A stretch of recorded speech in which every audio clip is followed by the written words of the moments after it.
So a few people asked me in the past, month or so, especially when I covered the Resident Evil 2 remake briefly for like a week or so, and they asked, what do you think about the Resident Evil 3 remake? Do you think it's any good? I'm thinking about getting it, and I didn't really go into detail, I just said I enjoyed it. It's not really as true to the original as the 2 remake, but it's good, it's just super short, and, it cut a lot out, but I enjoyed the game, but I never really kind of went into detail about it. So what I'm going to do today is talk about the 3 remake, what I liked about it, what I didn't like about it, and kind of go over what the majority of people thought about it. It's a very controversial thing, this remake, especially after the success of the 2 remake. But even so, there is good points, there is bad points about the 2 remake as well. But this just more so has a lot more like of a controversial, mixed opinion about it. So we're going to go over that today. So if you all have any kind of comments about the 3 remake yourself, do let me know in the comments below.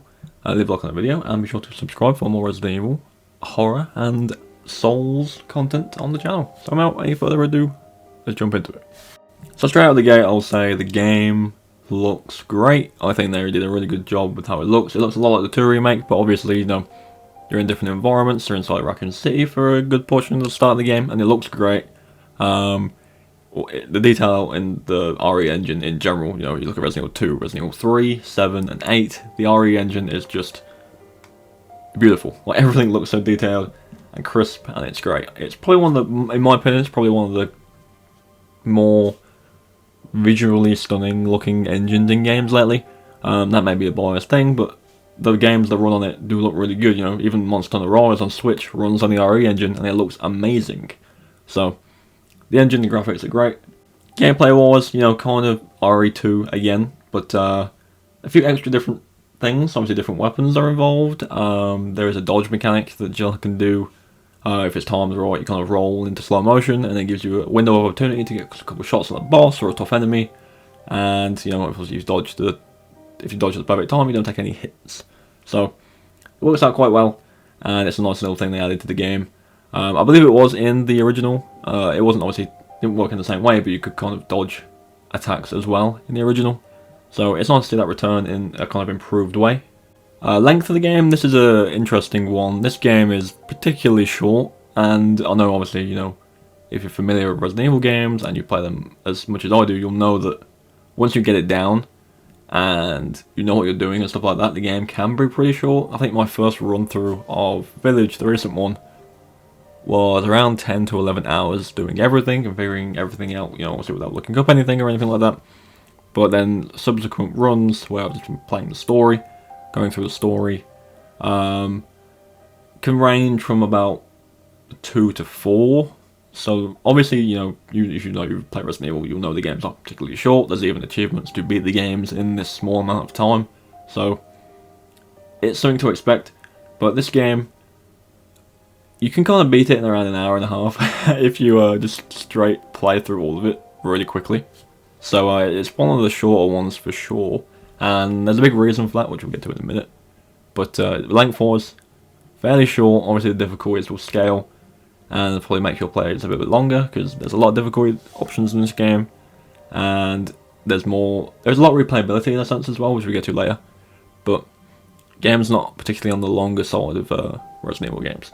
So now let's get into the kind of controversial point of this game. If you didn't know, the Resident Evil 2 remake was completely handled by Capcom. They made it, they brought it out, and it was all of their work. And it is, again, I've mentioned it multiple times in streams and videos, held up as one of the best video game remakes of all time. And I can see that, I completely agree. It's absolutely brilliant. And you would think of the success of that, they would do the same thing with this, but they didn't. Now, I'm kind of banking on the fact that they wanted to get this out quick, and obviously Village was probably in development a bit more intensely at that point after the 2 remake, so they kind of had a focus of their team be making Village. So because of that, a lot of the work that was done with this was outsourced to a different team. I don't particularly remember the name of the team, but it does come up in the opening of the game. Like when you load the game, it comes up with the studio name. I believe it's on the box as well. But they outsourced the work to a different team to kind of get it done as quick as possible, and that's where the problems kind of came into it. A lot of the well-known parts of Resident Evil 3, and some of it was mostly loved by the player base of the original, was cut out. And that really did throw a spanner in the works for the game when it launched. For instance, a couple of examples to throw off the top of my head. There's a boss fight, like a huge snake, in a park that was cut. Jill goes to the police station in the original, and that's cut. Obviously, you do go there as Carlos, but I think it's a little bit different. What else is there? There's a couple of fights with Nemesis, and a couple of appearances of Nemesis have disappeared, purely because of areas you didn't go to anymore. There was the whole clock tower area that everyone was kind of complaining about. It's in the game, you can literally just see it, but you don't actually go there, which is strange. Just a lot of cut content unnecessarily. I think one thing to kind of keep in mind with a remake of a game, and I'll once again use the Final Fantasy VII remake and the Resident Evil 2 remake as the primary example, is you want to keep it as close to the original as possible. It is a remake. You're not making a brand new game, you're remaking a game that already has a player base, already has love, and you have grounds to work off of. And essentially all you're doing, and this is probably a really dumb way to say it, essentially all you're doing is taking the original, making it, graphically better, gameplay mechanics are better, it's a bit more accessible for modern kind of gamers who play like, third person, first person, whatever, and just make the game playable. Playable is not a loose term, obviously the original is still playable, you know what I mean, bring it up to modern standards, but don't take anything out, don't take anything massive out. Again, Final Fantasy VII, Resident Evil 2, mostly stayed very true to the original. Both games even added new things that didn't happen in the original, or areas that weren't in the original. I'm not going to say any for Final Fantasy VII because spoiler reasons, and I don't really cover it, but there is a couple in there that a friend of mine who is obsessed with the series mentioned to me, because I'd never played the original. But with Resident Evil 2, obviously there was the Ada sequence, and the Sherry sequence, and stuff like that. They were kind of changed or added, as well as the DLCs they made, and the opening part of the game where you're at the garage, or the petrol station. So they added more to it. There was cut stuff, I believe. Certain things in Resident Evil 2 were cut, like there were spiders in the original, but they weren't in the remake. So smaller things were cut, but with the 3 remake, they just cut a lot of unnecessary stuff out for whatever the reason. And that is obviously a problem for people who like the original, because people do hold this one up as one of the best, and even their favourite. So having your favourite game from years ago remade and having it be essentially a different game is kind of shit. Like, if it was me, let's say, alright, let's just say, if they remade, in the future, Resident Evil 7, and, the chainsaw fight with Jack at the beginning was gone, or the Marguerite boss fight was completely different, it wouldn't be the best experience, because all the stuff in the original that was so good would be gone or changed, and you'll lose the same kind of feeling about it. Although, quick side note, I don't think Resident Evil 7 is ever going to get a remake, because it's so good how it is. But I'm just trying to think of an example of a game I like that, if they were to do it, I would be pissed as well, understandably so. But nevertheless, the game itself is still a fun game to play. Replayability, like I said, is very, very high. There is 5 difficulty modes, I think. Assisted, standard, hardcore, Nightmare and Inferno. Nightmare and Inferno really change up the game. They add different spawns of enemies. They make the nemesis fights pretty difficult. And completing these high difficulties obviously rewards you with challenge points, which you use in the store, which is the same thing from Village, where you kind of got points for doing challenges in game, and you could spend it on infinite ammo weapons or extra weapons, art, models, all that kind of thing. I really like that in Village, so it's nice to see that in this game as well.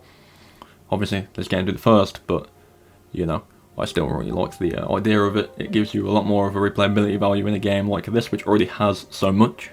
Gameplay-wise, it's really, really good. Again, like I've said, the Jill, kind of remake of Jill herself. Again, mixed opinions. Some people don't like how her personality, like she swears a lot and stuff like that. But I think it's really good. Obviously, you're in the middle of a zombie apocalypse, you're going to be swearing at things. Like, it is what it is. I think she looks really good as well, and I would imagine going forward, possibly, let's just say, from yesterday's video, or a couple days ago now, I should say, where we talked about Jill coming back in Resident Evil 9, she would probably look more like this than others, facially at least. Obviously she'd still be older, but facially probably more look like the remake version rather than the 5 version. But we'll see what they do there. But yeah, overall, I thought she was a pretty good character in this game, and they definitely did the character justice with the design and stuff like that, so that's pretty cool. But you know, overall I would say make your own opinion about the game. Obviously there's a lot of allowed opinions online about this game, but at the end of the day, it is fun. You do get a free multiplayer game with it, obviously Resistance, which is a asymmetrical game. I'm sure you've seen it by now online, and I've done a few videos on it in the past, so it's definitely a nice addition. It's pretty fun, especially if you like that type of thing, like a Dead by Daylight type of game. Pretty good. But no, the game's fun. If you haven't played it yet, I'd just give it a go. If you haven't played the original, then you won't really know what's missing, so you could probably take it as its own thing. But even if you have played the original, take the game as its own kind of thing, you know, like play it like it's not a remake of 3, and you should be perfectly fine with it. I don't think you'll have any issues with it if you just kind of treat it as its own thing, because the game is fun, and clearly some work went into it, so, you know, don't play it. If you want to play it, play it. If you don't. Simply put, just it's up to you. That being said though, obviously they kind of have to, like I've said in many videos about it, you know, with the Resident Evil 4 remake, they don't want to do the same thing with this, where they cut loads of things out and outsource the work. I don't think they will. I've mentioned it a million times in those videos. You know, this is a game, RE4 is a game where a lot of people hold it as one of the best games of all time, and not only just the best game in the series. So you have to be prepared to put in the work and do it justice like it really needs to, because I feel like if they change something drastically in 4, it's going to get bashed, which is expected, I guess. I don't think they'll change a lot. I do expect some things to be different. Who knows what they'll be, but you know, they've really got to kind of put the work into the 4 remake, which I believe they will do. I think they'll give it the same justice they did with the 2 remake, and it'll be, you know, a pretty good game. Well, pretty good game's understatement for the 2 remake. I think it's brilliant. But you know, we'll see what they do with that. I have every confidence that they'll do it justice, and hopefully the fans of the original like that game as well as new people who haven't played it before. So yeah, that's basically my kind of opinions on the 3 remake as a game overall. If your opinions differ from mine, please do let me know, because I love to hear it. I do like hearing people's opinions in the comments and stuff. It's interesting to get other people's thoughts around things. Especially been prominent in the 4 videos I've made for Resident Evil 4. You can check those out, they're on the channel. But yeah, thank you for watching. Again, leave a like if you enjoyed, and to remember to subscribe for more Resident Evil, horror and Souls content. And I'll see you all tomorrow for a brand new video.